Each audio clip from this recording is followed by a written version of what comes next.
Welcome to the Comics Coffee Metal Podcast, episode 169.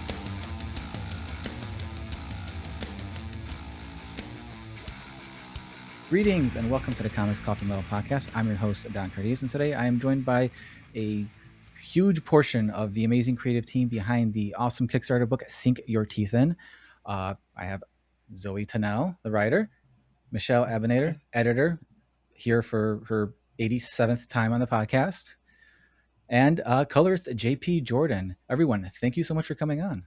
Thank you for having us. Thanks for having us. Good to see you again, Don. It's always good to be here. It's been a while. You're supposed to be on over the summer, but unfortunately I had to cancel a whole bunch of shows. But and unfortunately yours is one of them. But yeah, you're on now. You got a great new book here. Thankfully, it's already been well funded on Kickstarter. There's still a lot of runway left in the campaign, though. Lots of cool stuff ahead for the book. It's a really fantastic book. You all shared a PDF with me, a preview of it, and yeah, it's some really, really great stuff. As anyone who watches the show knows, I also enjoy vampire comics for a little bit with my own. So it was really cool. It's always cool seeing different takes and stuff like that. And I really want to sink my teeth into talking about the creation process of the book and all that kind of stuff. But you know the rule of the show. I have to ask everyone, Comics, Coffee, Metal, what have you been digging lately? We can start from, at least in this view for me, we can start from going left, and that is with ZOE. Well, unfortunately, I don't like coffee and I don't like metal.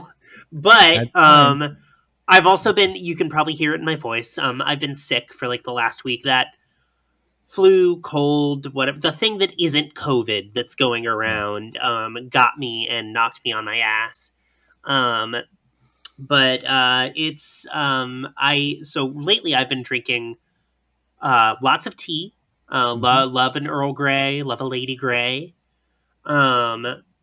Lots of Gatorade in the first chunk. And now I'm drinking my old reliable, delicious caffeine-filled Mountain Dew. It's the soda that you have to buy in import shops in the UK, which is, I think, beautiful.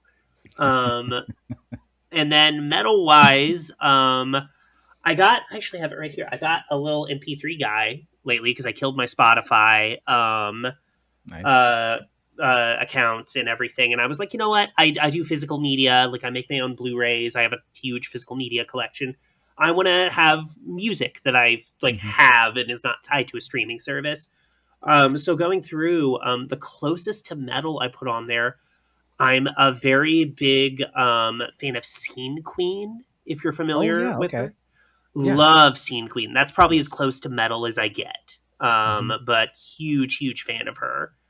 I hope she does another album soon because BIMBOCORE is one of the tightest 6-song albums I've heard in a long time. No, yeah, I'm pretty familiar with Scene Queen. They're actually touring with a band I really wanted to see, Electric Callboy. I've heard. I haven't listened, but I've heard nothing but good things. If you like Scene Queen, I think you'll like Electric Callboy. Even if you're not a huge fan, I'm trying to remember if Scene Queen has harsh vocals at all. Usually not. It's like the contrast between the metal instrumental and then her bubblegum, sticky sweet vocals while she's singing about killing sexual assaulters. She's great. I love her. Yeah. But and occasionally she can do the metal growl and everything, but usually it's very sticky sweet. Yeah. Electric Callboy, they have a singer and then a screamer, and it's all very they have more kind of straightforward kind of songs, but a lot of their stuff is really very tongue-in-cheek and very goofy. I would, and they're touring together, so and to me when I saw that lineup, I'm like, that makes sense. Hell yeah, those two. So I would check those. I've got a few friends who I know for a fact are into Electric Callboy, so good to know. Good reason to check them out. Fine. Yeah. How about comics? I know when we're all making comics, we ain't got time to read them.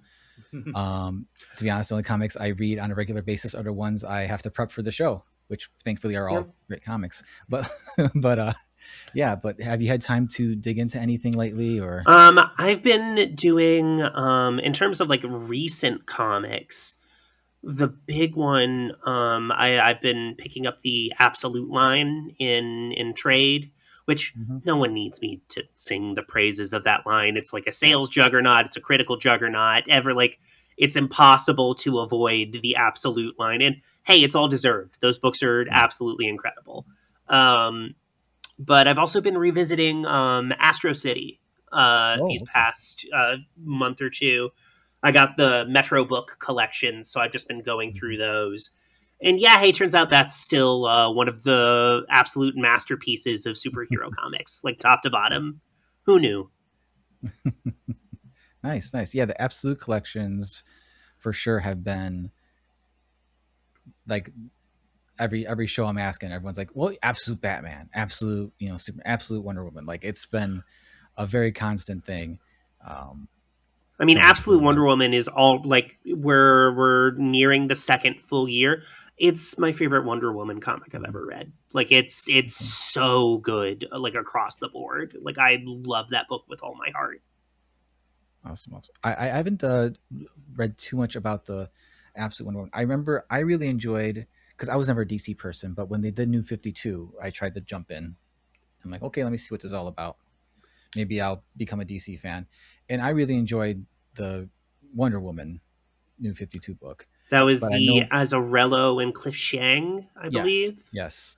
I really like Cliff Chiang's work on that one. Like the designs he did for like the very modernized, like, what if the Greek gods were living among us in like, the 2010s? I thought it all looked great. Like, it was an absolutely gorgeous book. Yeah, I know. I've seen since that, a lot of people were not too keen on the, I guess, reinterpretation or interpretation of Wonder Woman herself in the book. But for me, coming in from it fresh, and I will have to admit, like 75% of that is Cliff Chiang, like just being Cliff Chiang. I mean, one of the greats. Like, you gotta there's no one else in comics like doing it with that specific like a visual flair and style. I think he's kind of like a niche all to his own. Yeah, and to tie really, a little bit back to you, but I see some of that vibe with the work in Sink Your Teeth In, but it's just the well, thank you, I'll take that. And I'll pass that on to Lauren. She'll be thrilled.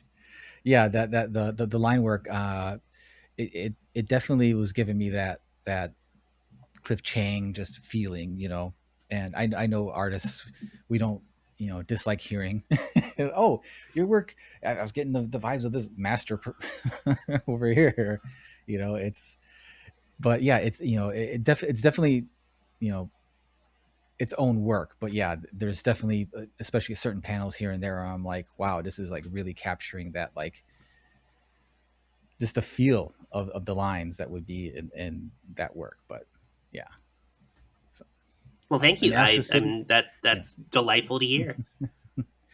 Astro City is definitely one of the bigger blind spots in my nerddom, for sure. It's like that comic shouldn't exist. It's been running for 30, almost as long as I've been alive. It's switched publishers like 4 times. It's told a coherent, self-contained original superhero universe across that entire time. And I don't like it's I don't know what to say. It's perfect. Like, it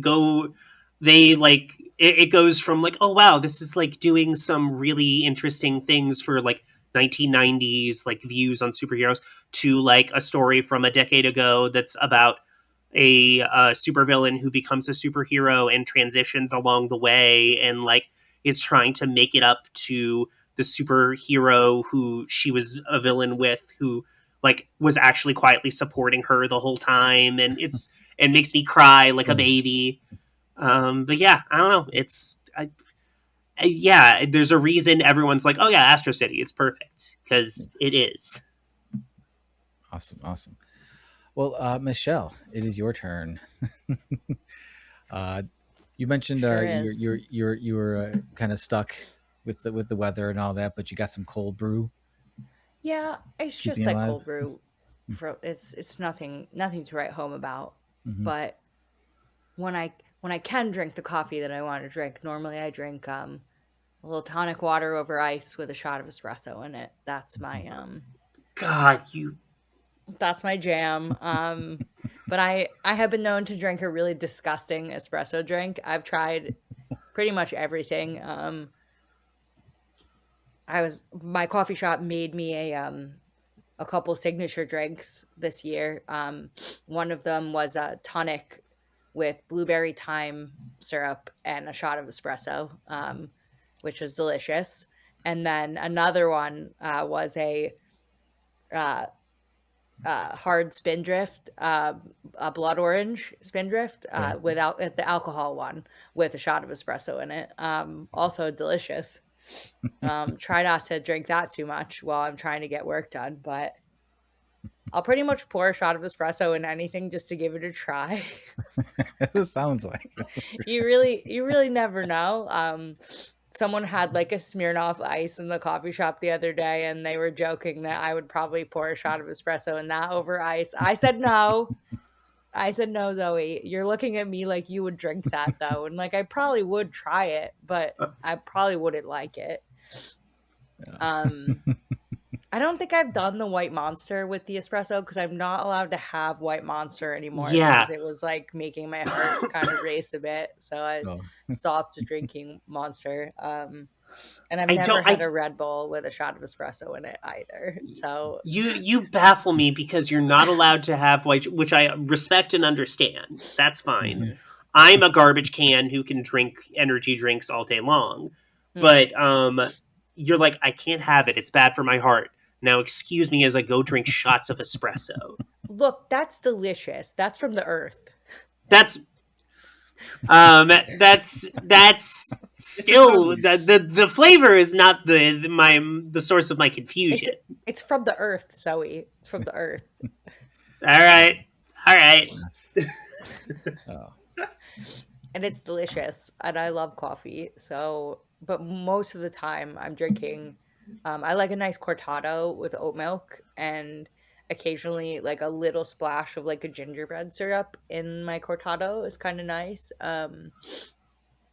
Yeah, the cortado is like a cheat code if I want to drink a lot of caffeine but don't want to consume many lattes. So I'll just have like several cortados in lieu of drinking multiple lattes. Again, caffeine is delicious. Coffee is delicious. Yeah. Nice. So yeah, Nice. it's pretty good.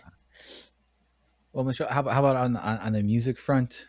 What you've been enjoying on that end? I've been listening to Rosalia. Her new album is really good, even though I don't speak many of the 13 languages on it. It's good to work to. I don't really listen to a lot of music in English or music with words while I'm working because I have to read a lot. So it's easier if I have no idea what's happening. A lot of video game soundtracks while I'm working.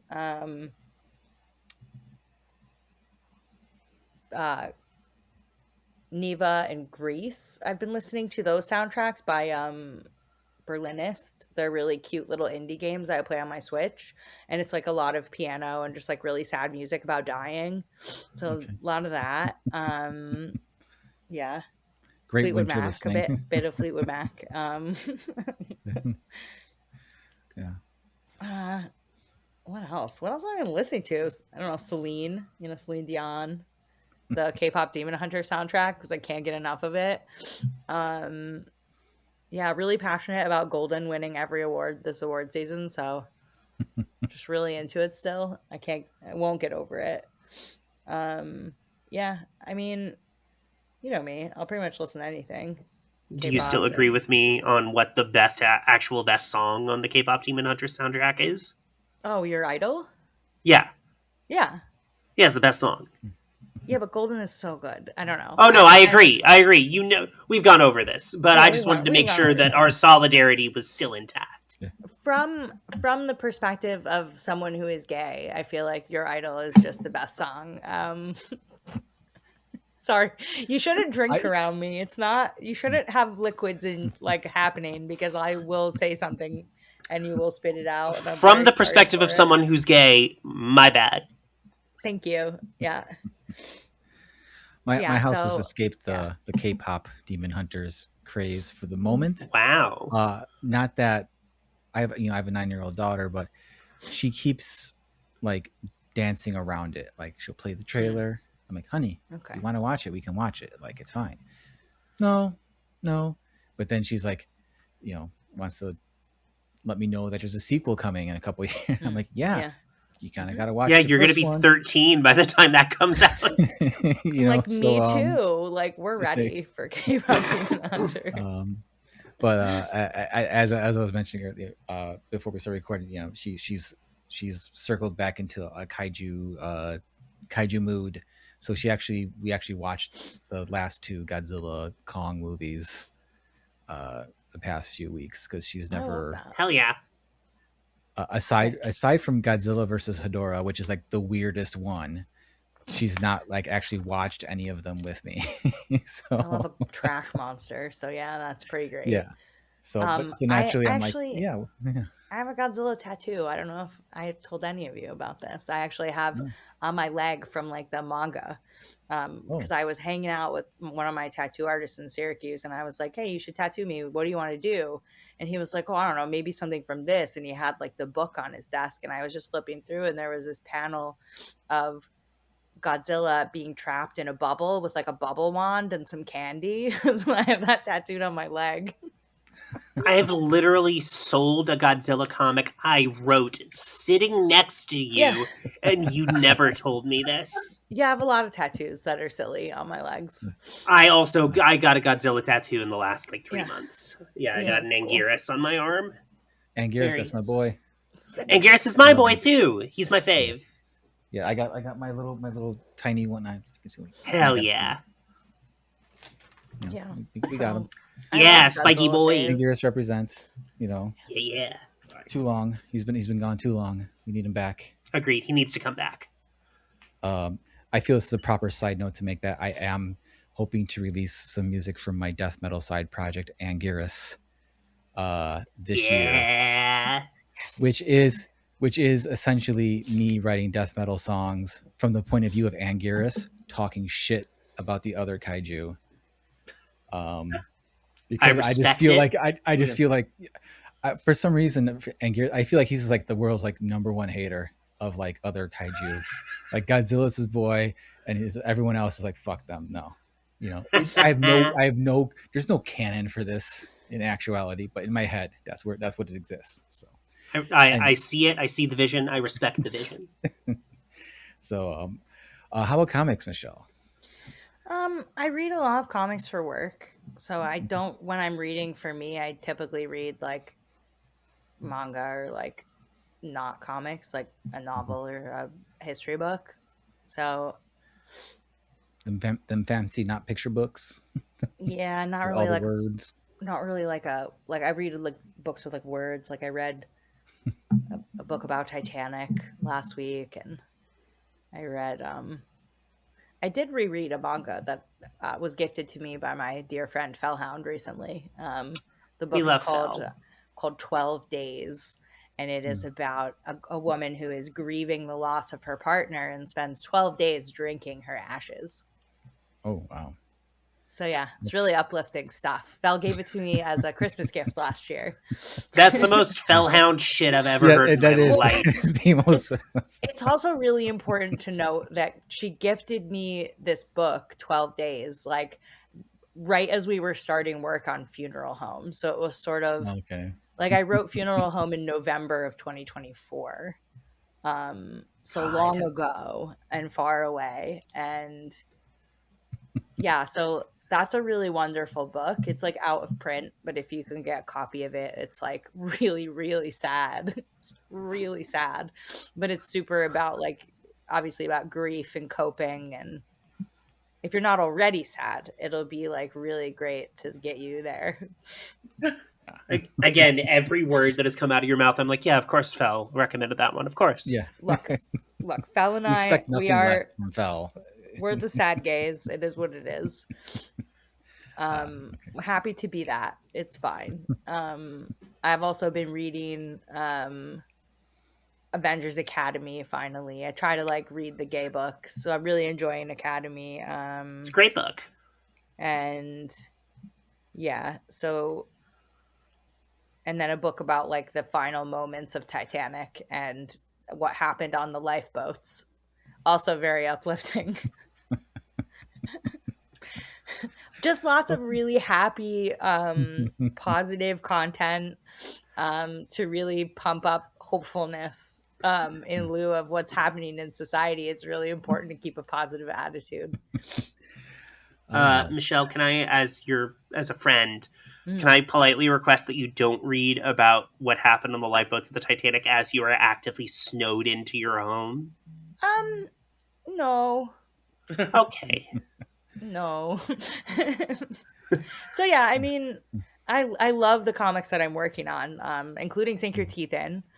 I have reread that recently because, you know, we're getting ready to go to print once Kickstarter ends because it is done. And I find that to be a really good book. And I have also recently reread Malik the Damned, which is the doomed Yowie of the Deathline imprint that David Boer wrote with Winston Gambro that we did as a Kickstarter just before Sink Your Teeth In. Recently reread that because we just sent that to print as well, and PDFs I think are going out this week. And working on reading through all of Witching Season, which is the anthology that I did with Deathline that is like 150 pages of like horror stories about witches. So we're moving through lettering on that. Jody, who is not with us tonight, who lettered Sink Your Teeth In, also lettered Witching Season, did some incredible work. So I've been rereading that, and that will, everybody can enjoy that eventually. We're almost done. Awesome. So yeah, that's as a backer, I am me. looking forward to that one as well. Oh, it's good. It's a good book. All right, JP. Hello. You're up to the plate here. So comics, coffee, and metal. We had a slight discussion on Blue Sky about music beforehand, but we'll get to that when we get to it. But you know, coffee. You a coffee drinker? You No, like Zoe, I'm not. I think it kind of left. Like I think the chances of me being one left when my first job was as a barista. Oh, okay. So I just came home smelling like coffee every day, and I was I like, get it. I can't get in the taste for it. So I'm very much a chai latte kind of person with like lots of cinnamon. That's my go-to. You know, that's the only other. Like, yeah. I maintain the taste like, and no one's ever agreed with it, but I maintain it tastes like the end of Home Alone, where like the nice Christmas house, nice warm feeling. I get it. No, I get it. I think that's probably just sure. the cinnamon because I just associate cinnamon with Christmas, but I think it works. No, yeah, I get it. I get what you're putting down there, sir. No, yeah, I'm definitely if it's not coffee or soda, it's chai lattes or chai tea or something like that. So I'm fully on board with you there for sure. Admittedly, now tonight I've had like a kind of the mango monster, just for the hell yeah, you know, because like that's my partner's favorite flavor too. It's the nicest one. It's just so nice. I drink regular. I drink the classic. Yeah. I'm someone who I don't care for the taste of energy drinks, but I do like drink pre-workout before I go to the gym, which is essentially just non-carbonated Monster and stuff like that. So I'm not judging at all because it's definitely like you, Zoe. I consume so much caffeine, but I'm just out. Like it doesn't matter. It doesn't matter. It's the ADHD. Yeah, exactly. Yeah, that's exactly what it is. You know. Yeah. It's the I can drink a Monster and then immediately take a nap and be fine. Mm-hmm. Yeah, it's funny because I drink these pre-workouts and I see like the videos people put up about them, and they're like, "Oh man, like they're all jazzed up or whatever," and I'm just like, it's just waking me up like a little bit, like making me, making me not just crawl back into bed in the morning. That's all it's really doing for me. Like I'm not ready to fly off the walls or anything, but yeah, it's just keeping a baseline of caffeine in my system. Mm-hmm. But no, I love a good chai tea, especially in the winter time. It's like the perfect time for it. So in terms of music, you mentioned you were a metal person as well. You gave me some bands Yes. that you were into, and very decidedly not probably the most difficult I've had trying, not that I'm thinking like I'm an expert at it, but the most difficult time I've had trying to figure out bands that you might like. Because you gave me, Car Seat Headrest, Matchbox 20, Brobeck's, Yellow Card, and Duran Duran. Yeah. And I'm like, wild ride. Like, yeah. Whoa. That is just like from my listening in like the last month. Yeah. No judgment on quality there. I like a lot of those bands, but just like, whoa. No. It's and good for like a nice mix when I'm like, yeah, I'm usually like coloring like for like 12 hours. So it's like nice to have like a nice blend. Oh yeah, for sure. It's not all metal all the time with me. It's I brought this up a few times. It's kind of funny because when I'm working and I'm like drawing like the most violent stuff, it's usually like the most poppy things that I in my repertoire that I'm listening to. And then it's when I'm, out grocery shopping, is it, all the guttural screaming death metal vocals while I'm like, looking at broccoli, it's just how it goes. People do that to a person, yeah. But so you mentioned, so have you checked out Coheed and Cambria before? I'm familiar with the name, but I haven't actually checked them out. Because they are, some people might argue they're not metal. I think they are metal enough. And you mentioned you've studied music before, and they are very, they can have those like proggy kind of moments of like doing something interesting, but still keeping it catchy. Yeah. And the vocals are very much, I think, in the Yellow Card vein, if not a little more higher end of the pitch spectrum there. But I think Coheed and Cambria would be a good start for you if you're looking for something a little bit, because they have stuff that's very chill, and they have stuff that's pretty damn heavy. They have like, they have a song called Welcome Home that was a very popular song of theirs, and it's very much like the Led Zeppelin Kashmir riff.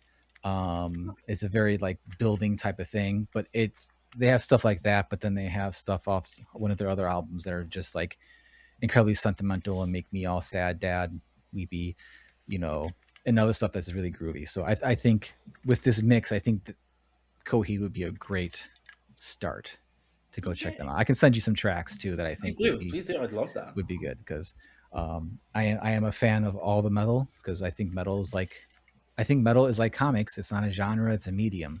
And there's so many things, from Scene Queen to Coheed to, just the Coheed has comics too, so yes, you exactly. can kind of make it some really buck wild comics.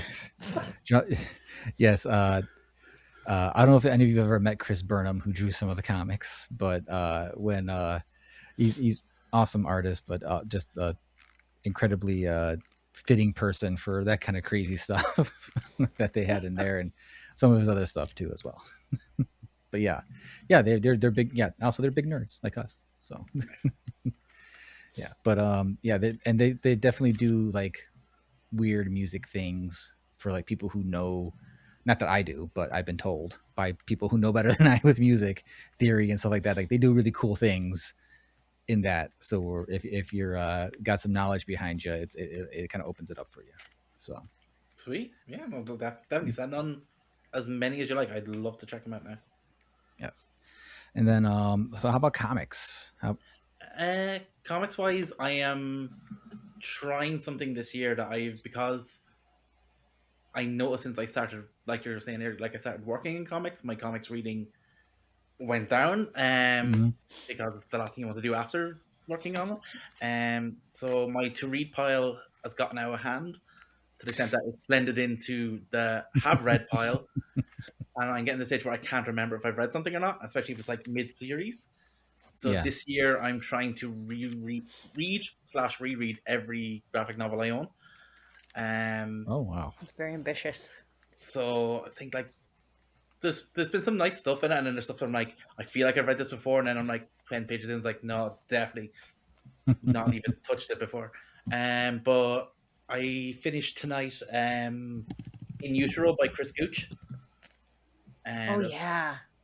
Like to even like bring it back to like the kaiju aspect of it as well. Like he's so good. Like I fall in love with Chris's work since Bottled, and I was just dying for this to come out. It's like just so damn, I don't know, just well constructed.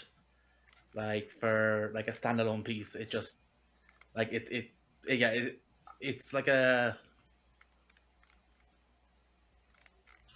it's kind of like it does for kaiju in terms of like it's kind of like a cerebral read in the same way that like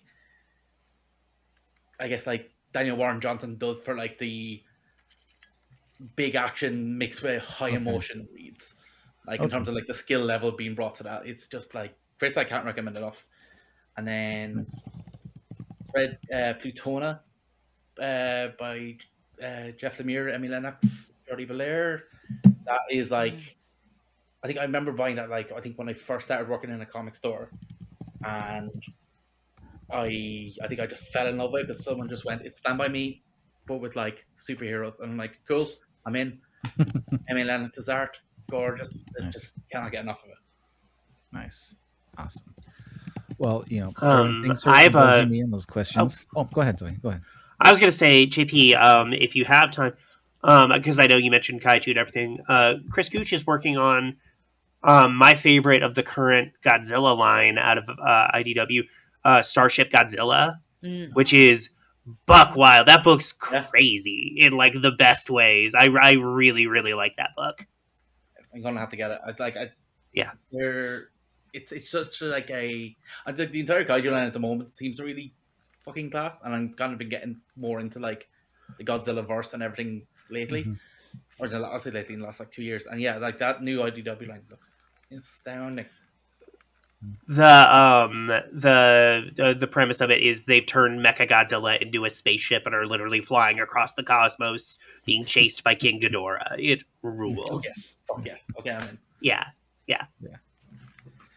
I have a full shelf of some of the more current Godzilla graphic novels, and I keep hearing about Starship Godzilla, and just it's just everything from this line lately has just been killer stuff.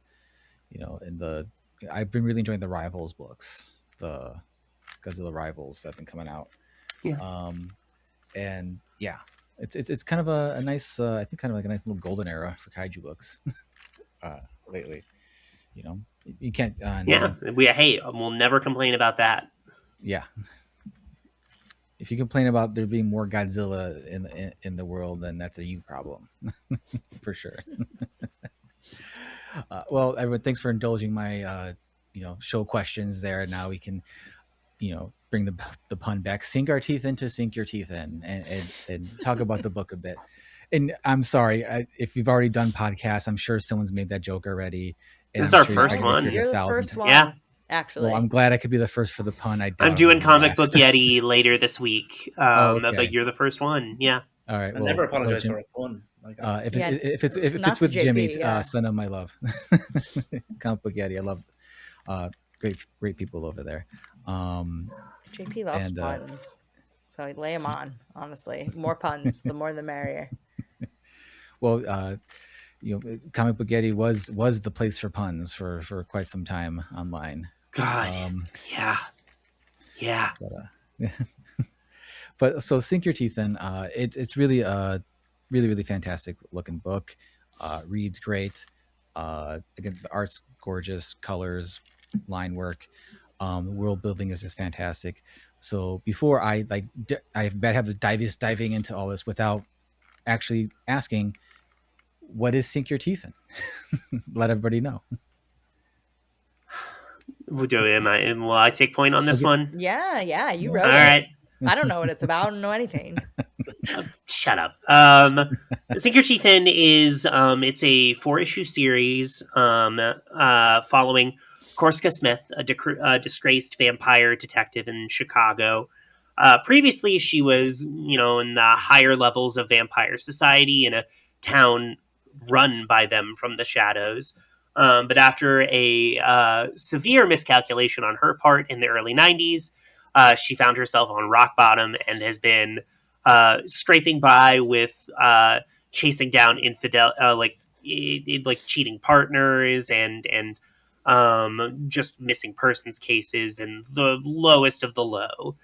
And it follows her as she's dragged into her first real mystery in several decades, and finds herself thrown into a conspiracy going to the very top of the city that she's dragged into, along with her long lost love, Florence Carmichael, who she hasn't seen since that incident in the 90s. Nice. And I guess the book starts off great. Tons. I like the device you used of her telling us about the world as she's going through. I always like I'm a mark for that kind of intro to a world. I just really like that feeling. I think it really ups the noir factor to everything. Yeah, I try not to do too much like internal monologue in my scripts because I like it, but I feel like a lot of people use it as a crutch. Yeah. Which I hate. I get it. We all need our crutches. But for a book like this, I feel like for the genre like this, you gotta it's what this genre was built on.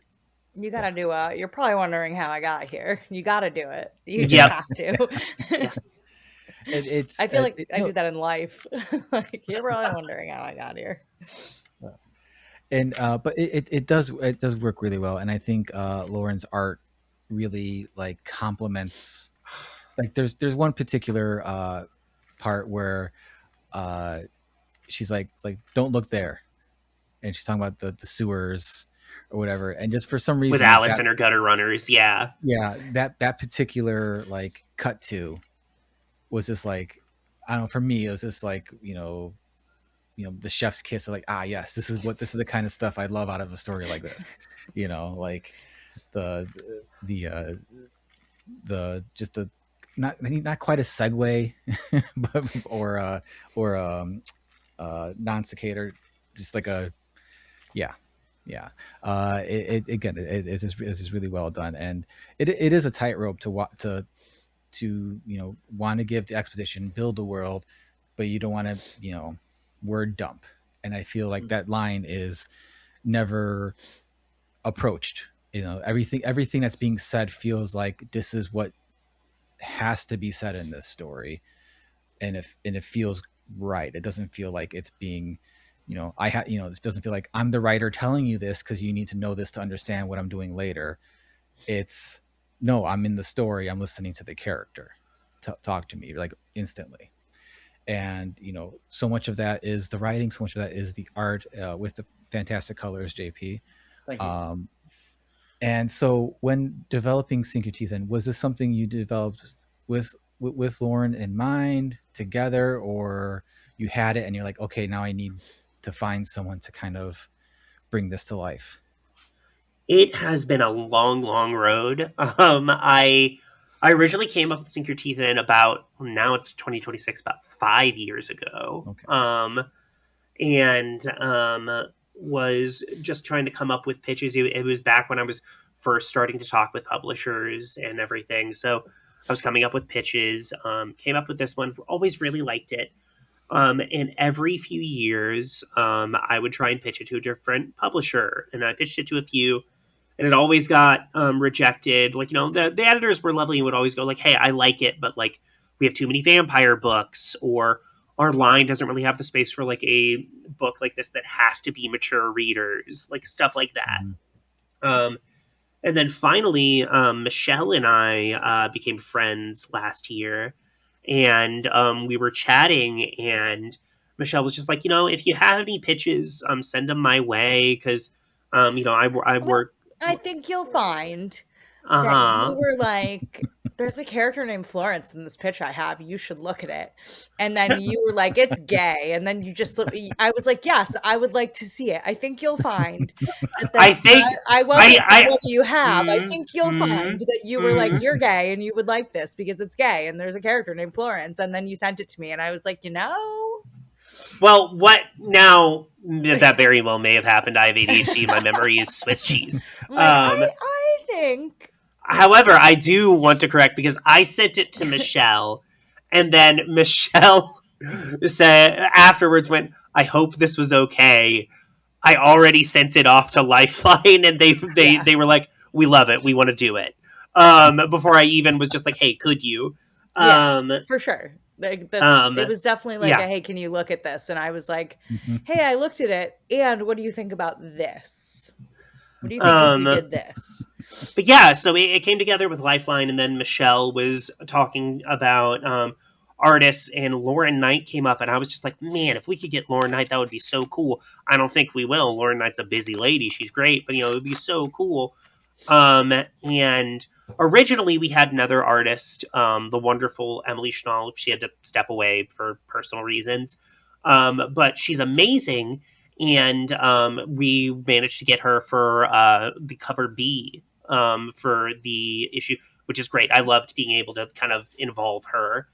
Um, but when Michele was just like, Lauren said yes, like very quickly. Lauren Very was just like, quickly. yes, please. She was like, say Um, less, honestly. I was like, vampires, lesbians. She was like, that's all I need to know. I am in. I've signed the contract in blood. We're ready to go. Let's do this thing. yeah, and it was such a delight. And then, like, as every piece of the creative team came together, as it was like, oh, Jodie's going to be lettering. I was like, great. Jodie's the best. I love her. JP's going to be coloring. Oh, okay. We already had Lauren. She's amazing. Yeah. JP is going to be coloring it. Cool. I need to go outside and yell in the middle of the street for like 20 minutes. Because, like, JP and Lauren have worked together previously. For me, even they have a story together in Witching Season, so I know that they work really well together. That JP is great at coloring Lauren's work. That Lauren is comfortable with JP coloring Lauren's work. So, like, for me, like as an editor, when putting together that like section of the creative team, it's really important that I know that like line art and color can work together really cohesively and really well. So I was like, there's really no reason to like break something, Mhm. that's working already. So it made so much sense. And I mean, it worked out. Like, JP, your work on this book is absolutely nuts. Like, you crushed it. Stunning. Thank you. Without giving, because we're very specifically trying to avoid spoiling the final page reveal of the issue. Which is amazing. That was a whole It conversation we had. Like, do we want to? Because it might make it easier to sell. No, let's preserve it. The coloring work you did on that final page, JP, unreal. Like, holy shit. Like, I've had that specific page living in my head for 5 years, because that was always the end beat of issue 1. And I was just like, cool, it's even more beautiful than I imagined it would be. This is perfect. Thank you. It was very hard to make, like, Batman and Spider-Man's colors match on the page very well, like, but it all worked. It's fine. Yeah, I mean, I couldn't believe DC and Marvel let us do that. It was great. Well, they heard lesbian, they heard vampires, they were in, like. And then, like, to let them make out with each other too. I was so surprised that like they were down for such a crossover. I thought that was issue 2. I want to get hired there again. Come on.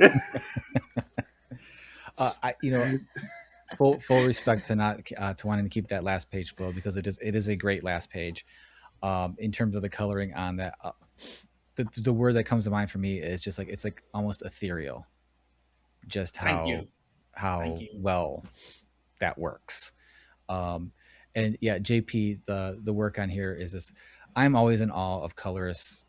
I try to color my own stuff from time to time, and it's always fine to me, if not feeling like it's overworked.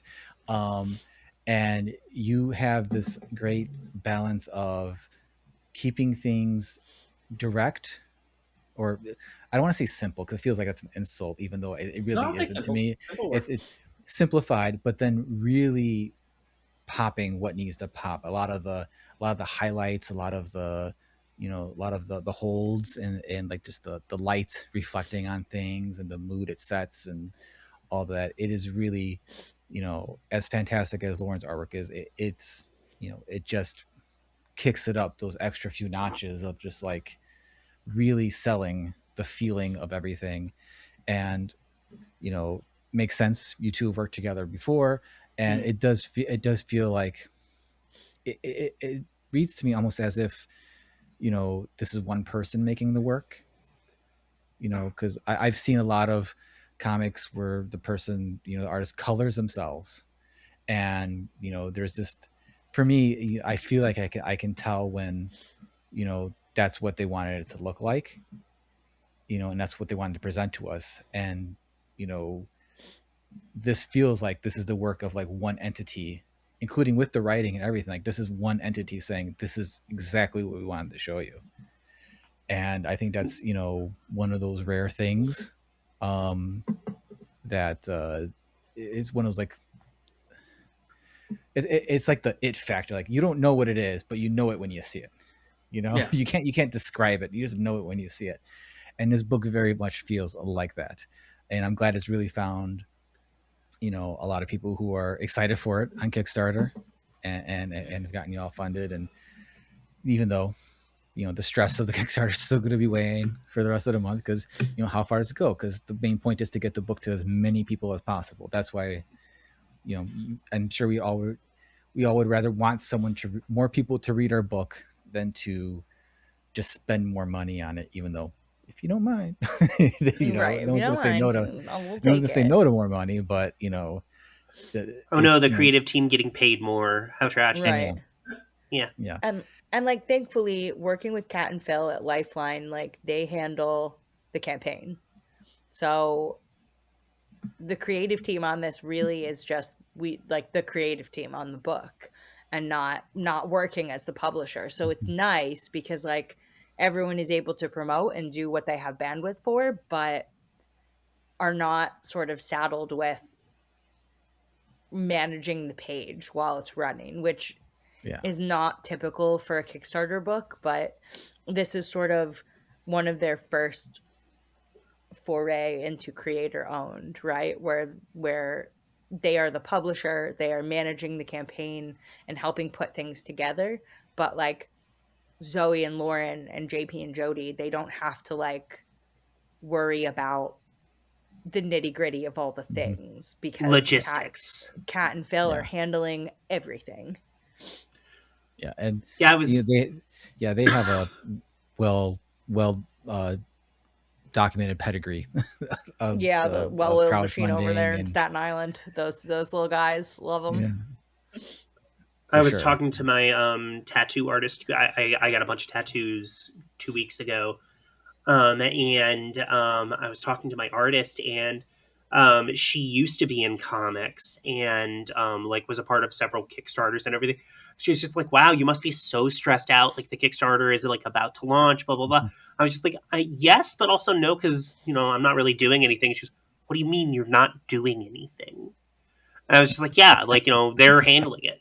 I'm not having to do it. Like, I wrote the script. I'm good. Like, and she was just like, you lucky bitch. It was so funny. Yeah, because that's really all you needed to do. You did your part. Everybody's done their part. It's been like, we really have such a wonderful team across the board for this book, where everyone is really just able to do their bit. Yeah. Like, it's been really collaborative and really great the way that, everybody does their piece and is early on deadlines. Like, honestly, I have no idea. I feel like I hit the jackpot. Everyone was like, here, this is really early. Here, this is really perfect. I turned in the script for issue 2 before the Kickstarter for 1 launched. It's true. It's true. It's amazing too. I love it, and so Cat and Phil thank also you. really love it. But more on Yay. that later. But like, yeah, everyone has been so good. Yeah, it's what was I going to say? I've been a part of several books now across many publishers. This is by far the most cohesive and like collaborative and like genuinely excited about the book I have ever seen a creative team I've been a part of. Like I've never seen anyone like there are artists I've loved working with who were absolutely thrilled to like promote, but like I've never seen it from top to bottom, editors, publishers, me, artist, colorist, letterer, everybody is just like, this book rules. We love it with all our heart. We want it to succeed. No, like this is, even for myself, like it's been, and I think I've said it to you before, this is like the most like creatively freeing I found in terms of coloring comics, because it's like, I don't know, it's one of the rare times I've actually gotten to talk to full creative team as well, because sometimes like with there's times I didn't hear like from other members of the team until like the book came out, and you're like, oh shit, they must just really hate my work. Especially like starting out, I'm like, oh, they really fucking hate my work. And then it's like, okay, and it's like, no, we're just not talking to each other because we're all like working on the next issue, trying to get to the whatever. Like, and it's nice to be able to just be in communication with you all on it, and then like the feedback and like notes and stuff is fantastic. I've like we said before, I've gotten to color. I colored Lauren's work 3 times before this book, with like Sharp Wit and the Company of Women, Lovecraft for Witching Season rather, and Star Trek Celebrations, and I've looking over them now. I'm coloring her work differently each time, and even like now on something else, it's different again. But like this was just like so.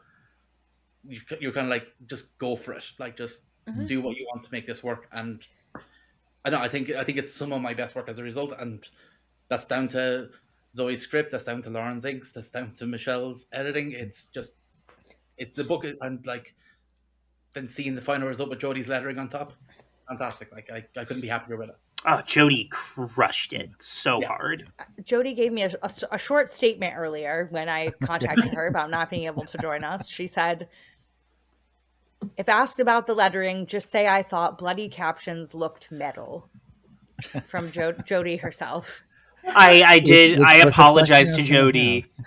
I apologize to Jodie because I said, hey, you did such a great job with Corsica's captions. We have a different narrator for issue 2. Don't worry, I got an earful. Don't worry about it. But like the thing about, I think one of the coolest things about doing this with everyone through Lifeline is being given sort of like the do whatever you want, make the best book you can.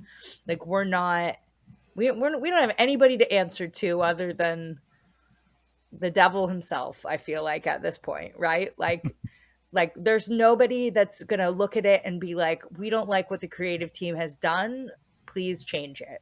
That is not a thing. So the cool thing about this is that, like JP said, we can just go for it. So I think most of my notes were like, why isn't there more of this? Why isn't there more blood? Why isn't it gayer? Why isn't there more of this? And it's like, because you kind of have to break your brain out of that. Let me sanitize a bit. Let me adapt a bit. Let me make sure this is more palatable. Let me make sure more people want this. And I'm like, no, I don't care. I want bloody, disgusting gay freaks to want this book. I don't care about other people. That's not who this book is for. So I think like one of the most freeing things about doing something like this with a like killer creative team and people that like, if given the opportunity to do something really cool and to try new things, we're all trying those new things. So I think like, big props to Cat and Phil at Lifeline for basically just saying, go for it. You have a crazy idea, do the crazy idea, do the thing. We trust you. We trust your instincts. You're a little unhinged, but it's okay. Go ahead, lean into it. So I think like, I think as a whole, collectively, the creative team kind of carried that like slightly unhinged, like we all kind of felt a bit like Corsica in the moment where we just kind of did what we felt like doing and just kind of hope for the best. Yeah. Yeah, Michelle's I a girl, remember. so she just like answered like half the questions I'm I was sorry. even gonna ask about. No, that saves us time and me the trouble of wording them badly to have you answer them. It's fine. I remember a conversation Lauren and I had when I was, excuse me, scripting issue 1, because I had written various versions of like pitch shorts, like here's a 5-page sample to kind of pitch. Here's the vibe of the book, for when I was pitching it to other pubs. But I'd never written out the whole issue, and I had always, when I was pitching it for other pubs, I was like, okay, it's going to be a mature reader's book, but like we're gonna make it tasteful. We're gonna blah blah blah. And as I was writing it with Lauren and seeing like what art Lauren, like Lauren's Xena fan art, like how insane, like horny, like I'm a lesbian, let me make my horny lesbian art she gets, I was just like, wait a minute, we're making this for Kickstarter for Cat and Phil. We can go crazy here. And so that's when like it changed from like, oh, Corsica and Florence are just making out in the alley when she gets her. It was like, oh no, Florence is eating Corsica out as she's like bleeding from the neck and like testing her new fangs. And I'm like, yeah. I think that's in the preview pages, so it's okay to say. It is. Yeah. That believe me, I kept it in the preview pages. But yeah, like it was a really freeing moment to be like, after working on like licensed properties and everything, which I love to do. Like I'm great at dancing through the raindrops of like avoiding the issues, but boy, that was a freeing moment to realize, oh, we can be gay on this book. Great. In fact, I think I sent some stuff back to Lauren with like, not gay enough, do it again. Yeah, we bullied like... Lauren into making the cover gayer. Not gay enough, do it again. Corsica having her tongue kind of out and like licking that strand of blood is because we bullied Lauren. Bully Lauren into making it gayer. Yeah. I'm a bully. Well, and then when I bully you, you get mad and you go, don't bully me, I'm small. I am, leave me alone. You don't have to be mean. It's not a big deal. I want to be a bully. Well, you know, there are a lot of great touches with Lauren's work, and there's, you know, unfortunately, you know, the timing of this recording is not conducive to Lauren many people's schedules, especially JP right now. But it's you know, there are like little things with you know, of course, like the collar. Yes. Now, was that okay? Just mentioning that, I feel like that was very much a topic of discussion. Is it like it, you know, how intentional is it to kind of like mimic like accounts kind of 100%. Yeah, it's Lauren. Yeah, she's a genius. I had seen the Corsica design with the pop collar for literal months. Never clocked it until Lauren just went, yeah, it's meant to look like Dracula's collar, and I was just like, you absolute monster! How dare you sneak that by me? It's so good. I love it. Yeah, it's so good. I didn't catch it until literally when Corsica's walking through the streets and talking about the Machna Reka? The Machna Reka. Yeah. And just like, you know, your head's kind of tilted and then it's kind of like flayed out like this. And I'm like, oh, wait a second. Hold on. I'm like, oh, you know, clever girl. There you go. You got me. I didn't catch it until it was like, you have like a shot of her dead on in her office. Okay. I was like, okay. Oh fuck! I think I'm looking at that shot too. You're talking. Yeah. If you want another fun little thing that took me multiple viewings, if you look at the main cover and you look at the blood on Corsica's cheek and the blood on the girl's neck, and you put them like next to each other, it's a little bat. Just a little baby. That's the stuff, you know, as an artist, it's like, you know, the super fun stuff to kind of like sneak in and to see. But again, you know, Lauren's work in this book is phenomenal, as long as everybody else is. There's one panel I keep coming back to, and it's when the client that kind of sets the main portion of the story Isabella. in motion. Yeah. Comes and like drops the money on the table, and Corsica's just kind of leaning back, kind of looking at the big giant envelope of there, and it's that expression is just like so great because it's like such a like it feels like almost out of character in that, because you know you've seen her be tough and kind of just like gruff and all that, and here she's like, oh shit, that's a lot of money. Like that's, you know, you just, that's you a lot of the money, wheels. and I don't want to look like a chump because I need that real bad. You can almost hear the wheels, you know, turning in her head about like, oh man, okay, what is this? And it's just a simple expression, but it's nailed like 1,000%, and it's just really amazing. But you know, I'm sure we all could gush about Lauren's work for what many hours, justifiably so. But yeah, this book has just you know, it's really cool to hear how well everyone's felt, how free everyone felt to make the book, and how everyone just kind of got to just say, oh shit, we can go crazier. No one's, you know, our parents aren't home. Let's go nuts. Yeah, that's essentially what it is. It's like cat and filler, mom and dad, and you just have to to try to sneak in what you can. And you know, I think it's just a testament to like picking the right people to work on stuff based on like what their interests are, right? Like like I remember I actually asked Jody, I was like, I know you're so overwhelmed. You're so busy. You're the most in-demand letterer because you're the best at what you do. And I can take something off your plate. You're lettering like a million things for me. Do you want me to take this one off your plate and get somebody? And she was like, no, I have to do that one. I have to do it.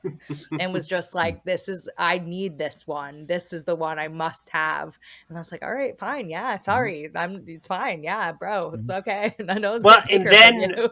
And then remember how she, like, technically for the Kickstarter, we just needed 6 pages.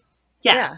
And then she turned around and she was like, hey, the weekend's done. I lettered the whole issue. She's like, yeah, I did the whole thing. I hope that's okay. And I was like, God, you're so busy. And she's so incredible. I call her my emotional support letterer because she's like so good at what she does. And she's one of the best. I just don't, it's like artistry in itself, what she does with lettering. And I think like more people should really appreciate just how much of a genius letterers can be, and how much their work really just adds to the story and adds to the art. And I think like we found a really great team of people that all took their art and smashed it together homosexually. And now we have a really wonderful vampire book that I think everybody can really appreciate and enjoy. It's definitely for the girls and the gays and everybody, I think, which for me is saying something, because usually I don't create things for men. Well, funnily enough, I'm not exactly a huge vampire fan, which, you know, is kind of dumb considering I make a book about a vampire hunter. But it's just that I have kind of like I just don't care for like the romantic version of a vampire. Like I like the vampires from like, you know, I hate using this as a reference just because of other things it brings up, but like the Blade 2 vampires, just these nasty little guys, you know, these little goblins or whatever. And, you know, I was lucky enough that when I was working with Steve on developing our book, I'm like, you know, I understand you kind of want to have like some sexy vampires, the romantic kind of vampires, but can we also have just like little freaks?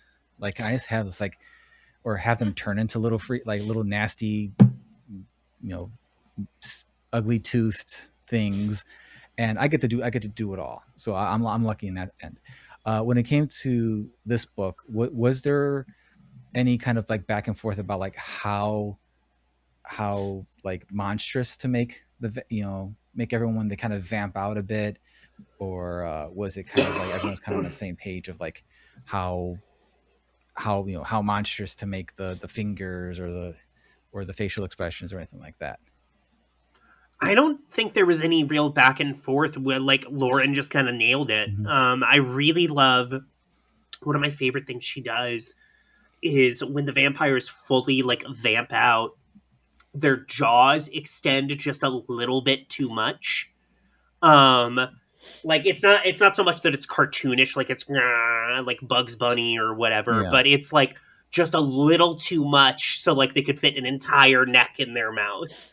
And because it's just inhuman enough that you're like, that's wrong. That shouldn't be like that. Which I think is a very important part when you're doing like a creature, like a vampire or something. If you can look at a vampire when they're like embracing their monstrous side and go like, oh yeah, that's just a pretty human. I feel like, there are some versions that I could be like, sure, I see what you're doing here, but overall, I'm like, you're kind of missing the point if they look too good. Mm-hmm. No, yeah, I totally, and I do like those little touches that you have in the book. It takes it, for me, it's like, okay, this is freak enough to where it's like, we got the long clawy fingernails, we got the distended jaw a bit, it to me, that's, I feel like that is a really, again, they look the same as if they were not vampired out, has its place in certain stories, but I like having that visual distinction, especially because in comics, with it being a visual medium, like it's just nice to have that kind of just that storytelling use of just having like, okay, you can visibly see this person's becoming more feral, more more dangerous, and yeah, I think that's a great touch with all that. So I want to keep you all much longer. I know it's been long days for everybody. So I've been kind of wanting to ask everyone at the end of the podcast this year, because it's kind of a mantra I'm doing for myself this year, and that is just do the thing, where I, being a person with ADHD, have 1,000 things that I want to do and been trying to do, and just don't get to, or I talk about doing it, or I get it just far enough to where my brain's like, oh, you've done some work on this, we can put it away now, and all those stereotypes with all that stuff. But I'm really wanting to get around to myself finishing things and just doing things, even if it's just one small step forward with that. So I kind of want to ask everybody on the show, when's the time that you can think of that where you just did the thing? You just said, okay, I got to do this, and I did it, and nothing was going to stop you. It could be something very small. It doesn't have to be comic related. It doesn't have to be anything, huge, ginormous, life-changing. But just at one point we were like, you know what? I just got to buckle down and do it and get it done. I know it's something to drop on at the end, and I should have probably sent this question to you beforehand, so you had some chance to think about it. You're fine. I can start so that they have more time to think, if that's helpful. Yeah. I think like anytime I've done an anthology, because I think the cards are kind of stacked against you when you're building a comic anthology, because it's nearly impossible, especially when you're wrangling 50 plus people to try to put a project together, and you kind of have to like decide it's all going to work out in the end, and you kind of have to take things as they come and solve problems on the fly, and that's kind of how I learned how to work in comics. So obviously Witching Season, I had the backing of like Kat and Phil, and that was a little easier because we worked together to put that together. But I think like, I guess like looking back on when I was young, which was my 2024 into 2025, no, 2023 into 2024, that anthology, that was kind of like it was the first one that I did as like a solo editor on the book by myself. And I did it invite only because I couldn't fathom doing open submissions by myself, and reached out to a bunch of people and put it together to raise money for Trevor Project. And I think like I had it in my head that I wanted to do something, to do some good, and like put it together and make the book happen. And I think it was like a project I always wanted to make. And I kind of just said, this feels impossible, but what if I just do it anyway? Yeah. Awesome. I do have immense respect for you for the sheer amount of anthologies you've tackled and projects it's like, I feel like just I have this image in my head of like Michele looking at Sisyphus and saying like, I could get it all the way up to the top. It'll stay. Well, it was And then you taking do you it. so long. Because that's but with every anthology that you're kind of just doing that. You're like, here, it's up, it's at the top. You can stop pushing it up now. Just don't have a choice. It's Yeah. kind of what it is. Just that's one awesome. kind of white monster and you're gone. Like, Yeah. Honestly, that would kill him. That would be the end of it. Yeah. There you go. Does anyone is anyone else ready with theirs or? Yeah. I got one. I transed my dang gender. I was I kind of combated myself on my gender for a very long time, probably like 10, 15 years. Until finally, when I was 28, I had been stuck in a cycle of kind of like trying to embrace it. Deep embarrassment, deep shame, repression, trying to like cycle. And I had gone through that like twice in 1 year, and I was sick of it. And I finally talked to a few trans friends of mine, and they were I would remember one, Roxanne, what she told me. I'm gonna remember it forever. She said, "You need to sit down and decide, are you okay with living the rest of your life feeling like this, where you're stuck in the cycle because it hasn't changed for 10 to 15 years? It's not going to change. Or do you want to try and break it? Do you want to try something new?" And I went, well, shit, I hate this, so I should at least try something new. And I did some deep examination and was just like, yeah, no, I'm one of them transes. And here I am, 7 years later, thriving, even in a world that hates and fears me. Yeah, I don't know. Sometimes you just got to do it. Sometimes, like, even if it's scary, do it scared. Like you just got to do it. And I think that's something I've tried to carry through in all walks of life, whether it's comics or packing up everything in my car and moving from Oklahoma, where I'd lived my entire life, to New Jersey. And yeah, it's just you got to do it.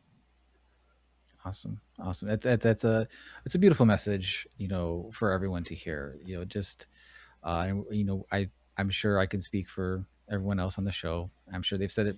How happy we are for you that you are here and you'd made your decision. Thank you. Because I think everyone deserves to feel like themselves and be happy, especially because the world is the world.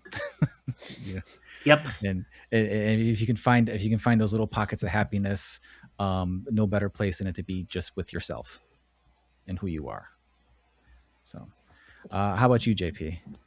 I mean, I'm not going to top that. So, like, yeah, have fun following that one up. Yeah.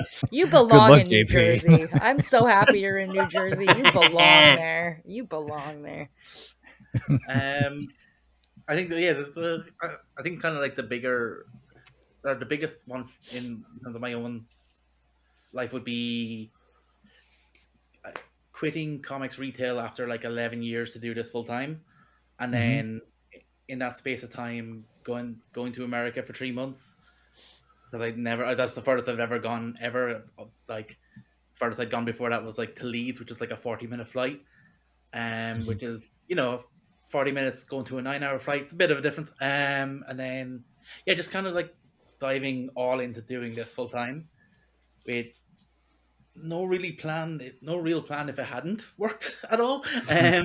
Other than like, I guess I'll go ask for my job back, which would go down great, I assume. But yeah, I think that's kind of been the biggest let's just fucking do it kind of for me, but also has had the biggest payoff of any of them for myself as well. It's gotten me to meet a lot more amazing people. Like, it's gotten me a lot more experiences in terms of expressing myself creatively. And then I don't know, it's just like a really nice feeling to know that someone on the other side of the world is reading a book I got to work on. It's fucking wild because, like, there's stadiums in America that can hold more people than my entire home county has as a population. So like, it's a bit of a difference. But yeah, like I think that that'd be it for me. Again, not topping anyone previous in any way, but that is. Wow, I can't believe that you think yours was more important than a trans person's journey. Wow, JP. Was it a 9-hour flight, Zoe? Was it? Oh boy. Sorry, second issue's canceled. JP's gonna kick my ass. Hey, and I'm gonna sit back and I'm gonna enjoy a piece of pizza while it happens because You got pizza now. it's just Okay, who I wow. am. Yeah. Well, JP, no, that is huge, and that's a gigantic step to take a risk on yourself and your abilities that way. For anybody, despite how confident and good you are, because you're clearly very talented and very good at what you do.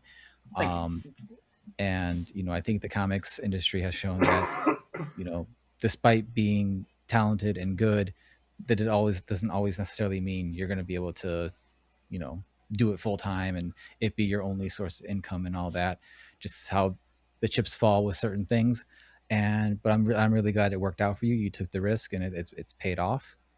And yeah, there's plenty of people now that are going to be that are reading your books that have your work in them. And yeah, and for me, I'm sure I've came across your work before, but through the doing this podcast and having you on all that, you definitely have a new fan in me now, as you all do. Michele, I wasn't a fan of you before, but now I am. It's fine. Officially. I understand. Most people I was a fan and I am no longer a fan. Again, also pretty typical. So it's Yeah. You just bragged about having pizza, so I don't have any right now, but I will have some while you kick Zoe's ass. That's I think the plan. And I'm gonna get it from Connecticut. How about that? Disgusting. Why? You live in you live in New York and you're right by Jersey. I'm also right by Connecticut. But that's not the pizza place. What is wrong with It's you? good pizza. Have you ever had Connecticut pizza? it'll all be better than any pizza I can get in Ireland, so that's fine. That is true. Look, New York pizza is the best. I'm just being a devil's advocate with the Connecticut pizza, okay? It is what it is. I officially have to rescind my being a fan of Michele now. That's and fine. support of Thank Chicago you. Pizza. Look, New York In pizza support is the of best. Chicago pub pizza. Nah, that ain't the way. Never mind. I rescind my thank you. Look, we all hate each other. It's great. We're doing Yeah. a really good job.